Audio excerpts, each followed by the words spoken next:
Hello everybody, one more bad news for most of the people.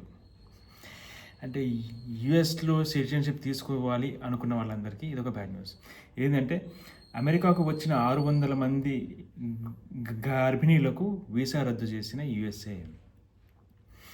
అక్కడ anchor babies అంటారు కదా, so అక్కడ birth tourism అని కూడా అంటారు. అక్కడ పోయి పిల్లల్ని కంటే వాళ్ళకి అక్కడ గ్రీన్ కార్డ్ వస్తుంది, సో వాళ్ళ పేరు చెప్పుకొని మనం ఉండొచ్చు అనుకుంటారు కదా.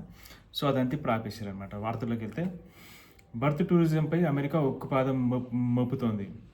పిల్లలను కనడానికి అమెరికాకు వచ్చే వారిని నియంత్రిస్తుంది. ఒక జూలై నెలలోనే 9వ నెల గర్భంతో ఉండి అమెరికాకు వచ్చిన 600 మంది వీసాలను రద్దు చేసింది. బర్త్ టూరిజం నిరోధక టాస్క్ ఫోర్స్ ఆధ్వర్యంలో వీసాలను పరిశీలించి రద్దు చేసినట్టు అమెరికా విదేశాంగ శాఖ మంత్రి తెలిపారు. మరోవైపు కఠిన వీసా నిబంధనల కారణంగా అమెరికాకు ఈ ఏడాది వచ్చిన విద్యార్థుల సంఖ్య గణనీయంగా తగ్గింది.